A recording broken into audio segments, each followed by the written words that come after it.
Good afternoon, everybody. I'm Soben Pin, the co-founder and publisher of Khmer Post USA. Welcome to our first ever Khmer Post USA television show. I have to tell you that people have asked for this show for a while back, and it's been pretty persistent. But I always say that we didn't have time, or we maybe don't have enough team. But today is a special day, and the guest who I will bring you today, that we will announce in a little bit later on, that inspired me to bring the show, and this will become a regular show as an addition to the newspaper. It's 15 years ago, when I sat in a journalism class at Penn State University, I never thought I would be a publisher just 2 years after of a biweekly tabloid that run until today, and I love it more every day. I'd like to thank you, our reader, from Philadelphia to New Jersey, to New York, Connecticut, Rhode Island, especially Massachusetts, its cities such as Lynn Riviera, Fall River, Worcester, last but most importantly, Lowell, where we're at here right now. I'd like to thank you, my co-founder and editor, Roger Pin, who is in Long Beach today, doing a special coverage as we are expanding our service to Long Beach, California, which began earlier this year in 2019. Without him, we wouldn't be here today. Thank you, my most dedicated staff, Chun Ling Hing, who put our newspaper layout a very professional look that helped us appeal our readers over the last decade. And thank you, our small team of dedicated staff writers and people who I've worked with over the years help us get us where we are today, including some respected author and historian like Richard Howe Jr., Irene Egan, our team from Philadelphia, including some. And as we are growing, I'd like to thank our business, small business, and corporate America, some companies who support us throughout the years by spending their advertising dollar, helping our newspaper free. By today, we have printed over 1 million copies and have shared half of the US, and will continue to grow. Without your support, we wouldn't be able to do so. Our opening show today, I have, as I alluded at the beginning, I have the most exciting people I bring to you, the Cambodian Rock Band.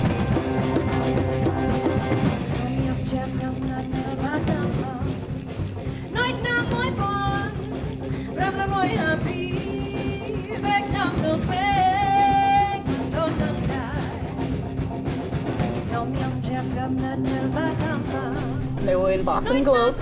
The Lowell Sun also wrote about them. So let's welcome everybody. Thank you. Thank you for having us. Great to be here. I wanted to introduce a little bit about this play. That this play set is 1978. A father flees Cambodia Khmer Rouge regime. 30 years later, his daughter Po traveled back to Cambodia during a trial of Dutch for crime against humanity by the International Extraordinary Chamber of Tribunal Court in Cambodia in 2008. The plays then bring back memory of her dad and how it was during the final hours of his rock band, quote unquote, before Khmer Rouge took over on April 17, just 2 days after the Cambodian New Year in 1975. Then his life, the escape of Khmer Rouge. The story focuses on Dush, who ran to Slane prison, and the chum, right there. Then as a prisoner and escape. As followed, it also offers a glimpse of the Cambodian American life, which 100,000 of Cambodians shared this sentiment all around the world. I have 6 cast members in audience with us today who play in this Cambodian rock band. First, let's welcome Eileen Do, Alin Dong, yes, who plays Pearl, yes. Albert Park, who plays Doit. Christopher Thomas Powell, who played Ted. Peter Sipler, Ram. Craig Wanabe, Watanabe. The Jump, the guy who will cry a lot throughout the Jump. Absolutely. That's me. And our very dear, famous Asia Whitshire, who played the golden voice, Neri Sotia. Well, welcome everybody, and I know this is like today you have show and you still make the time, and and help me launch off my show that been prolonged for so long. So again, thank you and welcome. So let's start with Greg. My throughout the show, I can't help but there's a lot of time I was like holding on to my chair. I'm like, how many more intensity is he gonna give me? Anybody gonna break down at some point? We have right? that every day. So the show, first of all, the show was amazing. But how do you feel? I mean, doing this over and over. Like, do you get, you feel like you got consumed by it? I love performing this play. This is such a good play, and it's so much fun to play with everybody, the rest of the cast, and it's actually super gratifying to be here in Lowell with so many Khmer folks, and knowing that they're coming out here and us getting a chance to meet them and talk with them, and so I concentrate on this sort of the real people who exist, whose stories that we're representing. And that's what I think about over the course of the play.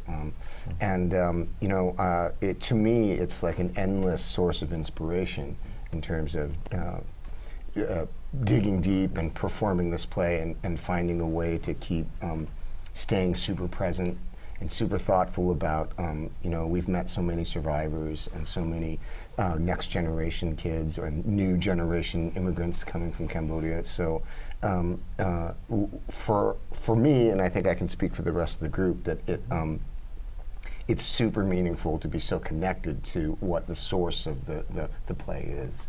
And so for how it feels, it's humbling. And I feel really honored and grateful to be a part of this whole process. And, I wish we could keep doing it. It's really sad that for us, it's going to come to an end, this Sunday. So, Sunday, final show. Yeah. Well, and I think, many viewer, like me, we grew up the environment around us, and we were mindful and conscious about the experience of our neighbor, of people in our family member experience lost. But what amazed me was also, this wasn't all about just sad. You even had the Cambodian accents through in the beginning of the play, and some of the things that you were doing that we were just like, how did you manage to make it like it's deep, but at the same time it's fun, and it's how did you find that tune? I think there's a couple different people to credit, primarily Lauren Yee, who wrote the play. So it's crafted very well, and so there's a lot of humor written in the play, but done in a way that you can play it very naturalistically and be really true to this sort of emotional intensity of what's going on and the high stakes that the characters all experience. And yet there are things that are jokes, ultimately it's very human, and to be human is sometimes to be fallible and to for funny things to happen, even if something is really dramatic. And so I think that Lauren, I would say, and then Marty, our director, has helped really craft those things, and Joe No, who's Khmer American. And he is the one who originated the role I'm doing, and he was involved through all the workshops as this play was developed. And so I think Lauren really relied on him and his experience, and both his parents, who were consultants basically for during the course of the play, but to shape the character of Chum around Joe. and the way he talks and the way his dad talks, because he's like, I'm basically just performing my father right now. So, I mean, I think that some of that was probably filtered through. Joe said it was really strange. He came to see our production here, and he said, yeah, it was really strange, because he's never been able to watch it, because he's done every single performance that the OSF cast, and you're talking hundreds of performances. And he says, I've never been able to see it. So it was really odd to see something that was based on the way I talk and watching someone else do it. It's like weird. And our show is different than their show. And so he's like, yeah, it's strange to be like, oh, I guess you could do it that way. Sure. You know, I guess that works. You know, there's a lot of ways for it to still be truthful and still work, but even though it's different. So, and then lastly, I'd credit myself in the sense of I started out doing a lot of sketch comedy. And so for me, it's really instinctual to hear the rhythm and find where the laughs are, you know. And so, and I just allow everyone else to check me to make sure I'm not doing too much. Yeah. So let's just say when you said, you know, you came from the comedy show, that's also reminded me, all of you have done numbers of shows. Like you were born as an actor. Yeah. In the womb on stage. I was in the womb on stage. Oh, yeah. yes. My mom was pregnant with me on stage. Yeah. Well, I just want to say that, you know, how amazing it was to hear your golden voice. And you're not Cambodian. No. Tell us about that. So this is somebody who playing Rosary Sutia. Yes, yes. So I sing several songs in Khmer, and we worked with the Cambodian Heritage Museum in Chicago to help learn the lyrics and the dialect, and it was a challenge. We didn't have a ton of time, but you know, you just work really hard and ask for help. And I think the most difficult part was the fact that, you know, we don't know, or I don't know exactly what every word means in Khmer. We know a general, like what the sentences mean or what the overall song means, but then if I forget or mess up a line, I can't fix it. I just have to say things that I think might be right. But yeah, but I grew up singing. My mom is a singer. She has the exact same voice as me. So this show's been a gift to get to work on a new skill, singing in a new language, and also to sing with these guys and lady in a rock band. I mean, you guys really a true band when I was watching. Yeah. Did you know each other before? No. But we did meet way back in January. Most of us met way back in January. These two joined us later. But Way back, January So- 2019. January 2019. So like what, 11 months ago? Only 11 months ago. So you were Aline. Yes. So everyone from somewhere else? Tell me where you're from. Yeah, I'm from Kentucky. I mean, I was like born in Indiana, but like I grew up in Kentucky pretty much, and went to school in Kentucky. And I don't have the accent. Well, goodness. I figured that. Yes. But yeah, Kentucky. Kentucky, and you? I'm from California. Yeah. I'm from Michigan, but I'm currently based out of Chicago. Born and raised in Chicago. Yeah. So we got a couple Chicago, Yeah, Los Angeles, California. two Californian. I was born in Texas in the Dallas area, and then based in Chicago, headed to LA. All over the place. All over. Yeah. Yeah. And from my understanding, you also had extensive theater backgrounds. So why don't we go over real quick? You, Yeah. Chris, Sure. well, Peter. Yes. Yeah. Just tell me about that, right? No, you're good. So Yeah. you look really young to me. Oh, How thanks. many I'll shows take have you it. been done? Take it. I think when we had talked before, I had said over 70. It's actually over 85 now. I grew up doing, from actually age 14, doing community theater with my dad and my sister. We'd also do a children's theater in town in Chicago. So I've been doing at least 4 shows a year since I was 14 years old. So 21 years now. Until So, 21 years, you yeah. start racking up almost 100 shows. Yeah, That's right. incredible. Getting there. Yeah, right. Yeah. And you, Craig, the biggest star of the Cambodian Rock Band. How long have you been going at this? How long have you been going at this?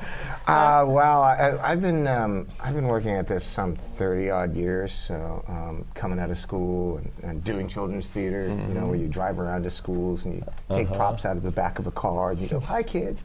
Yeah, doing a lot of Asian American theater. So you know, I consider this is about Khmer Americans and Khmer folks, but Lauren Yee, this is an Asian American play to me.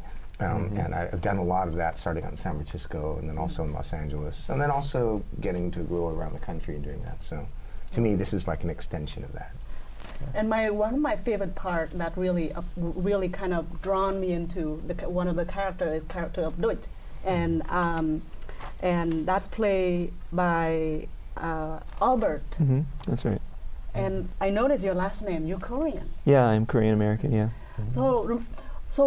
And the reason why your voice was drawn to me was sounding almost the same like a real life person, Sam Rangzi. Yeah, you were telling me that. The opposition leader. How do you feel about that? I didn't know until you told me when we met after the show, and you told me that. That was not my goal. It just happened to be a happy accident. I just try to make Doik sound educated. Oh. And yeah, so that's where my process just naturally led me.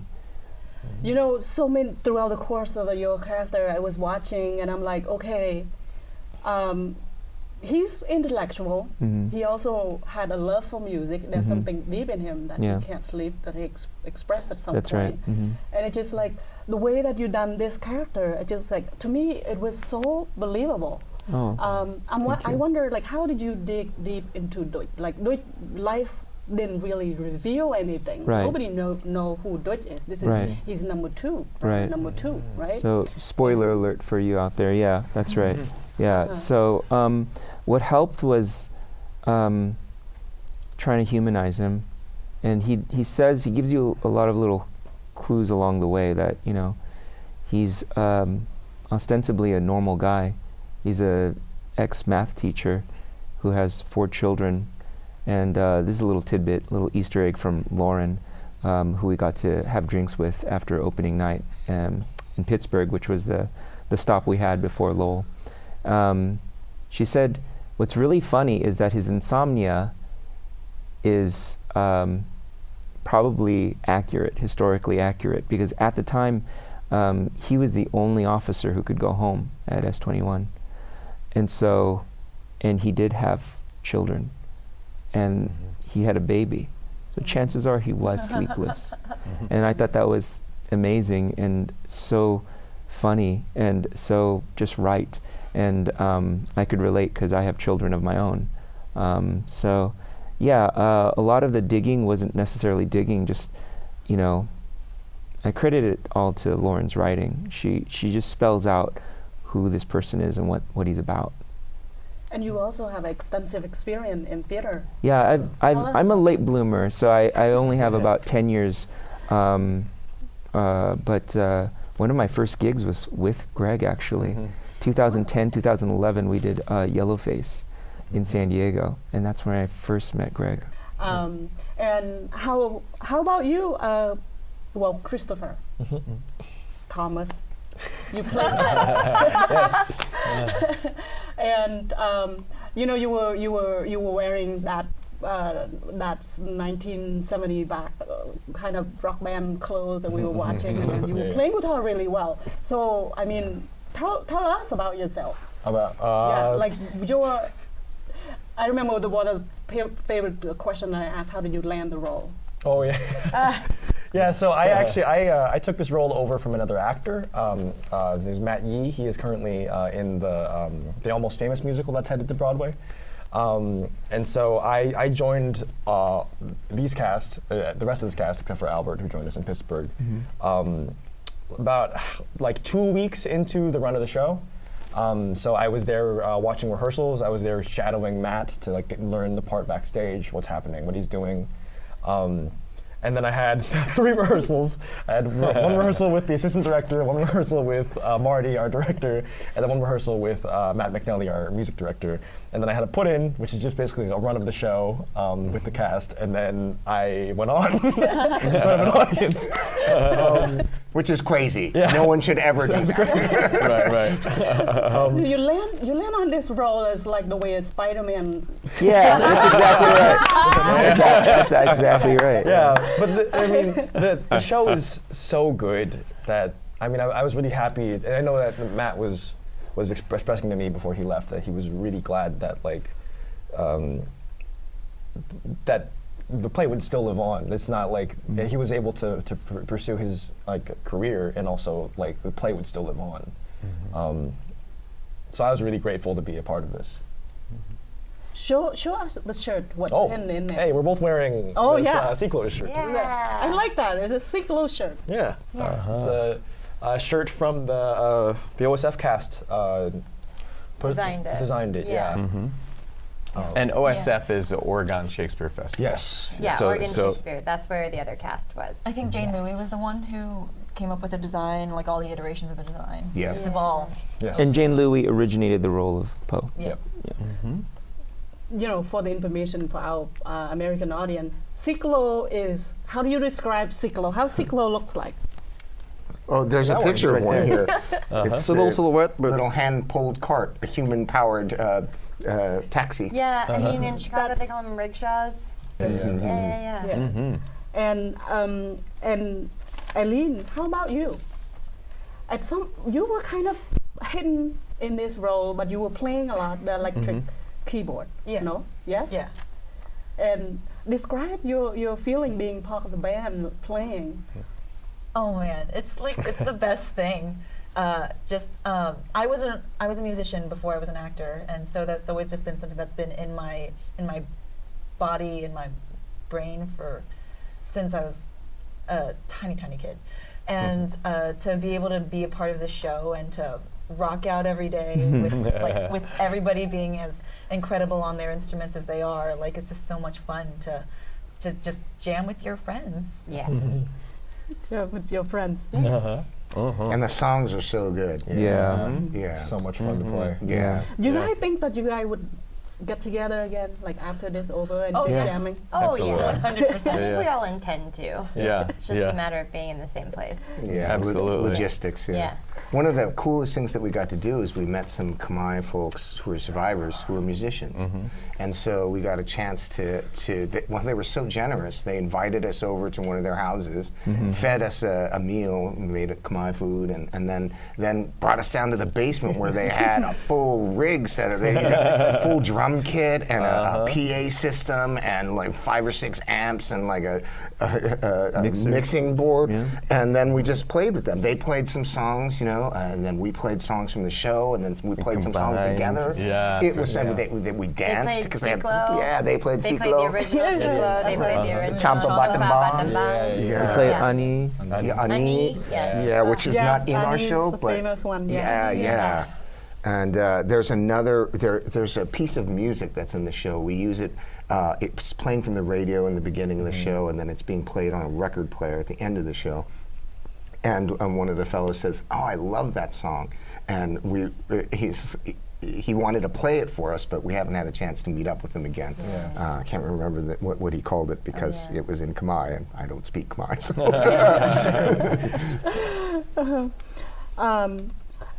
One of the things that I think all of us viewers can agree on is your voice is just undeniably golden. Thanks. And it's given me a thought. A couple of thoughts came to mind as I watched, and I was thinking. I said, many people sing opera. They don't speak Italian, right? Yeah. So I think this is kind of a new era where play about Cambodian rock band, Cambodian song sing by That's pretty cool. different nationality, and your voice really truly golden and has that reflection of original Sere Sutia. Oh yes. So just wanna comment on that. So tell me, how old are you? You look young. Oh, I'm 32. Now that makes me feel old No. because we about the same age, but I feel like I'm Whatever. but I mean, you play with Craig like father and daughter. Yeah. I think my favorite part was when he came land on a plane to Phnom Penh. Yeah. And then, like the first scene right off the bat, you were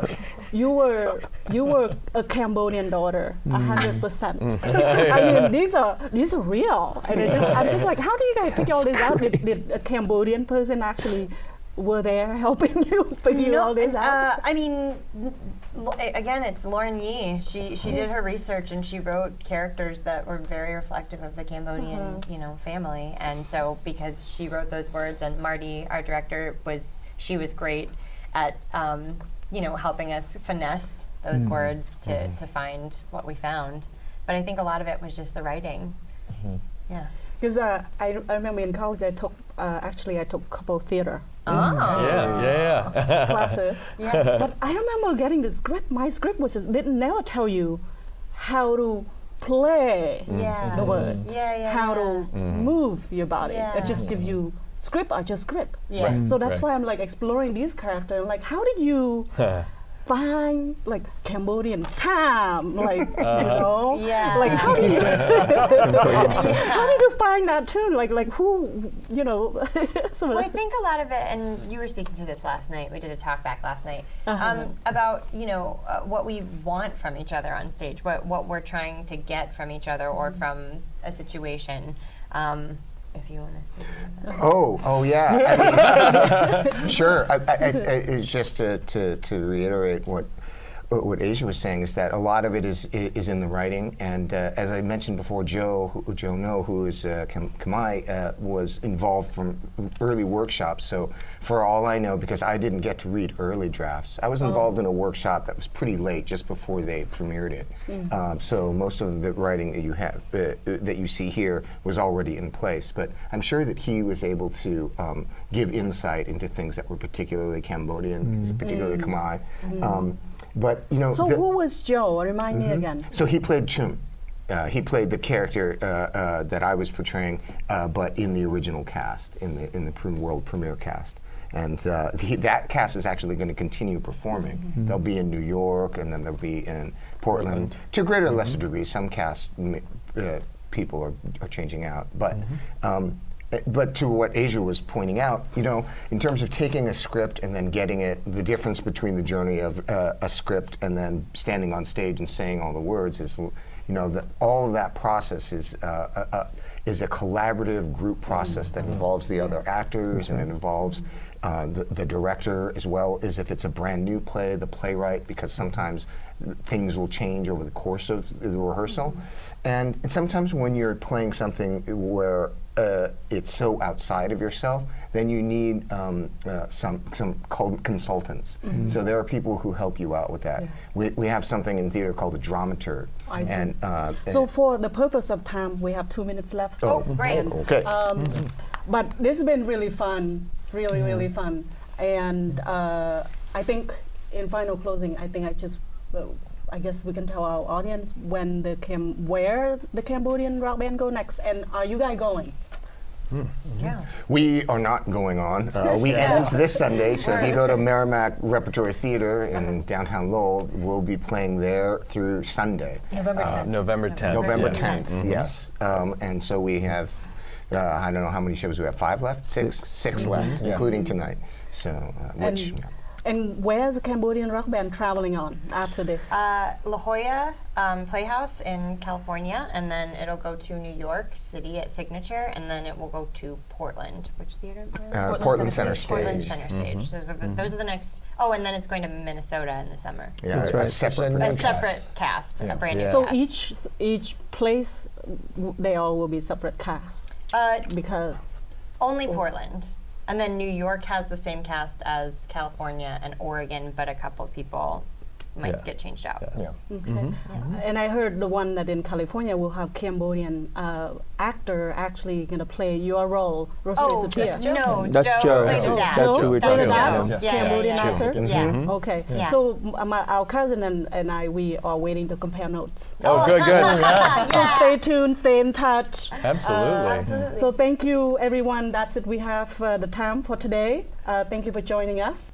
Thank you for being with us. Thank you. And Thank enjoy you so the rest much. of the show. Thank you. Thank you.